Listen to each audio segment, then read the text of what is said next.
Okay, so I forgot where I left off, but it's basically this table, right, with the whole Trump and Kirk, but not Kirk thing. It was weird. Um, but yeah, um, the guy. I remember the guy has kind of like a long face. If that makes sense. If that makes sense. But but yeah. So I saw that. Oh, and then my vision kind of cuts to a hand, in like a long metal container that's like it has like a circular bottom, and then it kind of ends at like a rounded top with the with a stout and then a red knob thing. But it's basically like a giant canister. It's like a giant like darkish green canister. And it turns like you hear like the sound of like a gas leaving it, you know, and then for some reason I remember thinking laughing gas. I don't know why, but I remember thinking that. Oh, it's like 6 in the morning. Oh, 5:51. He's leaving for work. So little cousin, he's leaving for work. Um, but speaking of, I need to apply to that Family Dollar. I already applied to the DDs up there, but I need to apply to the Family Dollars too. I feel like they're probably gonna respond faster. I don't know. The DD still hasn't fucking sent me an email or anything. Um, yeah. Granted, I think I'm just used to the sales jobs. They're quick to hire people because they have a lot of turnarounds. They have a lot of turnaround. A lot of turnaround. Oh my god, it's insane. Uh, but it makes sense though for that type of job. It makes sense. Anyways, I remember thinking laughing gas, right? And I'm eating, and I think I remember asking the dude, like the lady who's now a dude for some reason, like completely different people. It was fucking weird. Um, uh, like what it was, and he didn't answer, or he didn't answer. He just smiled, right? And I'm eating, and then I remember he leaves the room, and I thought like I need to get out of here. So as soon as he leaves, he leaves the garage. And I remember just getting up, and I could barely stand. Like I could kind of stand, but I could like barely walk. But I just remember thinking like seeing in my head that I was gonna fall over and just be trapped there. So like I just could not fall. I could not fucking fall. You know. I could not fall. So I'm walking, like wobbling over, but walking towards the door. And I open it, and then there's another door.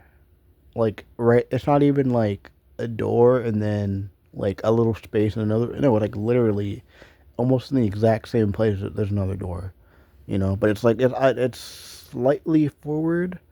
Like you have like the space for a door, and then you have space for another door. So it's like it's like if two doors were installed literally right behind each other, if that makes sense. Like they were installed together to be that way, you know.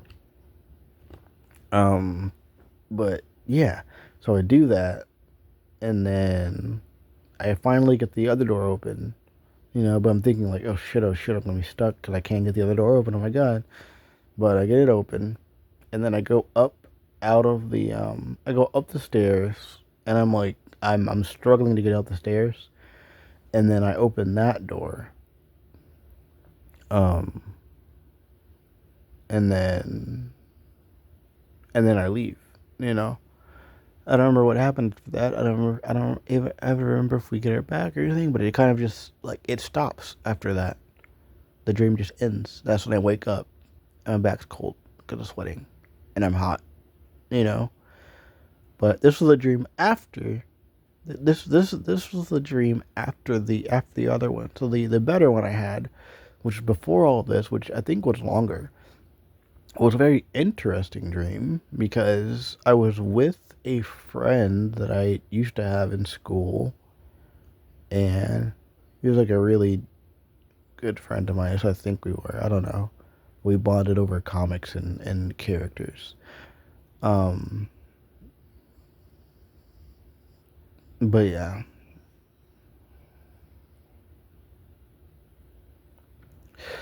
but yeah. Um, yeah. Anyways, in this dream, we were friends. We were actually like shipmates, but we were in like sea ships. We were in spaceships, and apparently I was the captain, and and which pretty much meant I drove the thing. I was the main person driving it. Well, he manned everything else or did everything else pretty much. God damn it. Salt and peppers not on my bed everywhere. um, but yeah. So and I remember we had it was us talking and then we had like other people over for dinner or like for a meal or something. And and we were talking about that kind of like jokingly going back and forth with each other on it. Um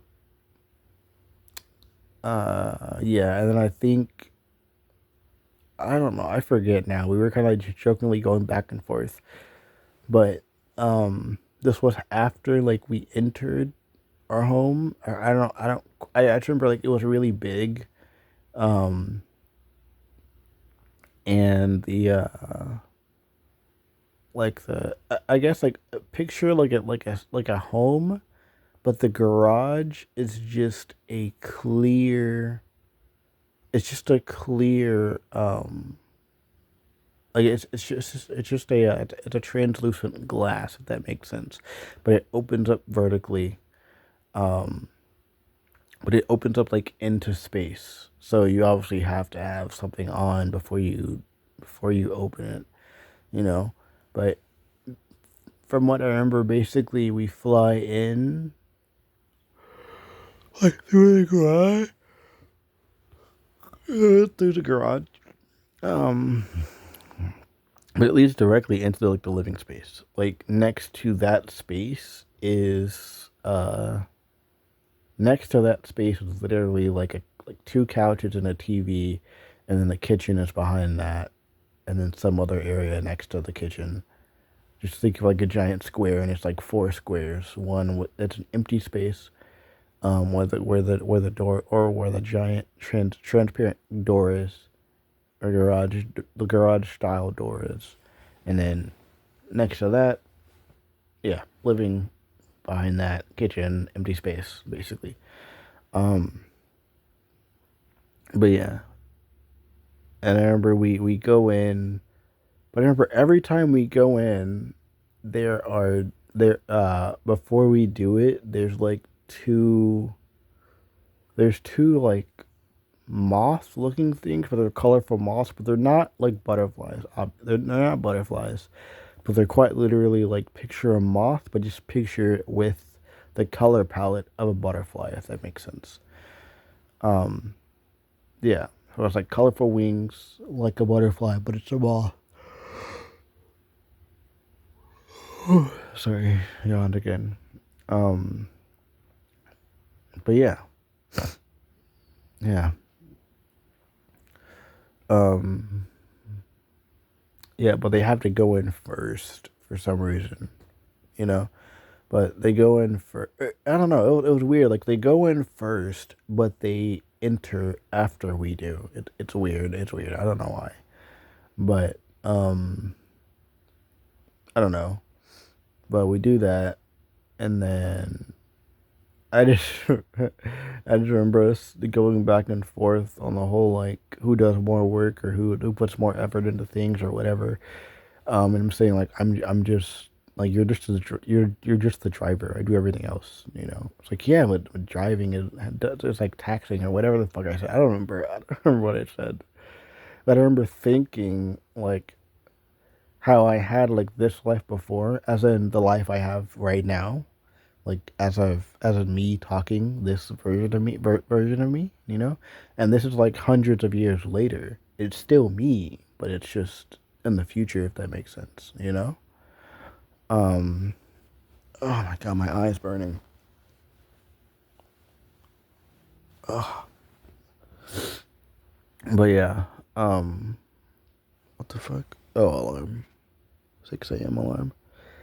Um, but yeah, we're sitting down eating and everything, and then yeah, and we're just talking, and then that's kind of it. That's all the dream really was, but it felt a lot longer. It was weird, but yeah, I think it's because a lot of it was me thinking to myself as like things were happening, and me reminiscing on like the past. Um, but in hindsight, it's kind of short. When you take out all the thinking parts, because I don't remember them. I don't remember them at all. I remember the like the feeling of them, but I don't remember the actual contents of the thoughts. You know what I mean? Um, but yeah, yeah. Um, I really do enjoy making these though. It's nice. It's nice to. It's weird. It's like I know I'm not literally talking. Well, I am talking to whoever's listening. Like I am technically talking to you, but but in reality, I'm not talking to someone who's gonna like feedback. Who's not gonna like respond back. You know what I mean? Um, you know. So it's yeah, but it does feel like I'm talking to someone. But it's more so how you feel when you leave like a voicemail. When you leave a voice message. If you do, some people just don't at all. But you leave one, and it's like this message is going to be heard eventually. You know, if not by the person that is intended for, then by someone else down the line when an apocalypse happens and someone's phone is just there and you check it and then you check their messages and then you just hear this person, you know, get the groceries or like like a please take me back message or like a I don't know like a spam or I don't know. That would be interesting. I thought of a post apocalyptic thing for like a magic world that's kind of basically based on or that's like heavily influenced by Arc Raiders because I love that game. Despite me having, despite me not having played it yet, um, I love and enjoy it. From what I can tell, it'd be a fun game to play. Um, but it's also really fun. Kinshi, the RTS, I think. Yeah, I'm pretty sure it's RTS, or maybe it's something else. I forget. I think it's RTS. I forget. I forget what the game type's called. Hold on, let me just look it up. I have my laptop.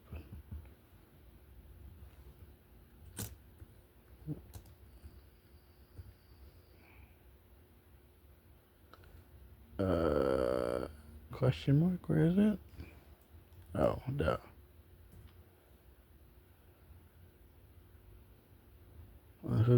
Yes. Yeah, yeah. Okay, yeah, cool. Yeah, yeah, yeah. Um, yeah. I also enjoy. I enjoy how at least on your laptop, it's not, on my laptop it's not automatic, but on my phone it is. When you use Google now, instead of you getting like a bunch of search results, it just gives you Gemini giving you the answer. Um, and luckily, it's like depending on what you're asking, it's accurate because it's just a simple answer. Like if you're asking about a specific thing, it can just find the answer. You know, or it just knows the answer because it's trained on a lot of different things, or it can just look it up or whatever the fuck. But if it's like a thing that's like out of its wheelhouse, then yeah, you might get a scuffed answer. Like if you're asking it deep scientific shit or mathematical shit, then yeah, you might get a wrong answer. You might get wrong numbers. Um, or if it's science, then especially if it's science, then you might get scuffed answers. It'll either give you completely wrong shit, and it's partially because, well, I know with ChatGPT, it's because they don't really train it on saying I don't know. You know, like if it doesn't know, it's gonna give you a bullshit answer, even if it doesn't know. You know, basically it's gonna lie, but it's not really lying. It's just doing what it's or not programmed, but it's doing what it's trained to do. You know, instead of saying I'm not sure, you know, then it'll just give you whatever the fuck it thinks you need to hear or want to hear or whatever the fuck. You know? Um, but we tell children it's okay to say I don't know, or at least good parents do. Rather than you making up bullshit. Then again, we learn that from tests. If you don't know the answer, you just make it up, you know, and then hope you get it right because a guess is still better than nothing. You know, in terms of a test for school, not to exist as a being. You know, it's not good to just guess as a being because that can have dire consequences for whoever is receiving the guess. You know, but yeah. So basically, one, it was scary because I thought I was gonna fucking die or at least get sucked into an addiction of going to these meetings. You know, um, laughing gas. Sorry, I yawned again. Laughing gas and conservative party meetings, and then the other on the other one, and the other one it was me as a spaceship captain driving. You know, um, and it's funny because I could see that as my future. I could easily see that. You know, I could easily see that. Um, yeah, especially if I help bring it forth. Obviously, no one worked alone, even Batman, funnily enough. Despite the I work alone, you know. Or no, that's Incredibles. Um, or no, I think Batman had the line too. I work alone, and eventually it's like, nah, I don't work alone. I have a family. I don't work alone anymore. I have a family now. I have my own family. I left my family, so I have my own family. But yeah, with Alfred the Butler, badass secret agent Butler. But yeah, um, yeah. Also, funnily enough, I saw this video. I think it was on YouTube. Um, maybe it was Instagram. I don't know, but it was a dude described what it was. It was a guy asking a girl to read off something, and she's basically explaining how from what he's reading that the daughter takes after the dad, like in terms of like mannerisms, temperament, so on and so forth. You know, in terms of like personality, while the son takes after the mom. Um, and it's funny because it's like a helix. It's just it's a cycle. You know. So eventually, if the mom has a kid, or if the girl has a kid and she becomes the mom, then her son will take after her. But if she has a daughter, then the daughter takes after the dad. Um, yeah, and it's also partially based on who raises them mostly. And if it's both parents, they're gonna take after either or, you know, or maybe it's like whoever they're raised by. That's kind of the outward personality, but like internally, they still have the ingrained personality of their um opposing opposing uh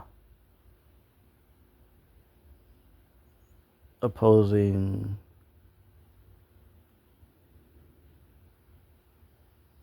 I guess sex in terms of parent. I hope that made sense. But yeah, in terms of the opposite sex parent. There we go. That makes more sense. That it kind of says the same thing, but it kind of it's interpreted differently. Um, but yeah.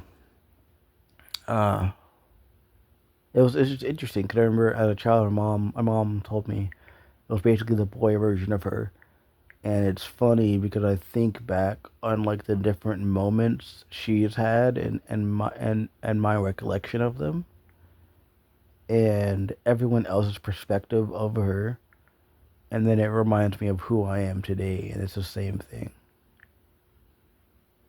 Or it's very similar, not the same thing, but it's very similar. You know? Even down to even down to her perspective of this side of the family, and it makes sense. You know what I mean? It's understandable, very understandable, yeah, it's weird because both sides feel like a love hate relationship because you're used to the environment, but or you're used to the environment, but there's things that you just can't get over, you know. But because you're used to it, it's like those little things. It's not that they don't matter, but you kind of put them to the side of your mind because of the comfort, you know. Um, yeah, but it's like it's when it gets to the point where like you can feel that you're being treated differently. That's when it gets icky. That's when it feels icky, you know. That's when it just feels like odd and weird, you know. You don't like that feeling, so you can't really be around it. But in my case, I'm kind of just stuck, you know. But I think I'm gonna try to sell stickers. I remember bringing that up as examples, in like a bunch of examples of like little things you could do to like just try something that eventually snowballs into something bigger that helps everything. That helps fixes everything, and I think that's what I'm gonna do. It could be as simple as drawing something and then having words inside, and that's a sticker. You know, you know. What else? What I don't know, dude. I don't know. I don't know. I'm gonna try. 'Cause I know there's like apps and stuff out there. Like there's like Redbubble where you can design things and people can buy them. And basically, they buy it. A portion of the money goes to you, and then a portion of it goes to Redbubble for actually selling and shit. Because basically, you're just making whatever it is, and then people go to that store and buy it off of there, basically.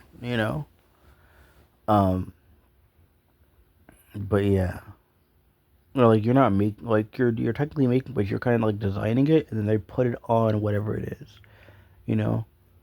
And like you have to remember, like things are actually really, really, really cheap to make.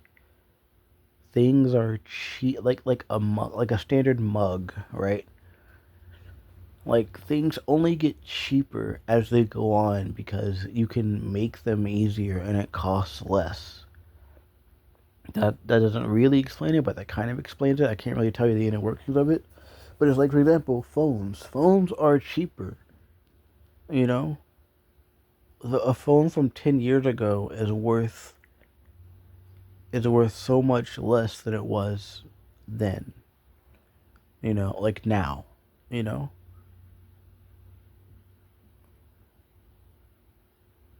and the thing about phones is that once you buy one, you can kind of just have that one forever. You don't have to upgrade them. That's the thing. They get you with, oh, you have to upgrade. If you have a TV, you're gonna want a newer TV. If you have a phone, you're gonna want a newer phone. If you have a PC, you're gonna want a newer PC. The difference is that PCs are upgradable. Phones aren't really upgradable. You have to just get an entirely new phone. TVs aren't upgradable. You have to get an entirely new TV. You know, um, you know what I mean. But but yeah, yeah. That's it though. That's kind of it. Basically, one dream was scary. One dream was space. um, but yeah, that's it. You should really watch The Handmaid's Tale, though. It's really, really, really good. Oh, and it's terrifying. It's so fucking terrifying. So terrifying, dude. Holy shit. So freaking terrifying. Oh my goodness. And I don't know what I would do in the situation. I have no idea. You know? Like, I have no fucking clue. I think in reality, I would try to. I think what I would, like, knowing me, I think what I would do, I would either stay in the U.S. and, like, basically, because from what I learned, like, partway through the series, is that, well, I don't want to spoil anything, but I would go to a place where there is still America, you know, and then I would just fight back from there, or I would go to Canada and then venture into the States every once in a while to fight back, you know. But that's assuming I can leave. I mean, I'd be able to get out, you know. Or I'd stay and then I'd fight them from the inside, you know. But I don't know. I don't fucking know, man. I do not know. And it scares me that I don't know. It's really scary. It's a really scary. But that's it. Bye bye. Thank you for listening, and you have a good day or night. Bye bye.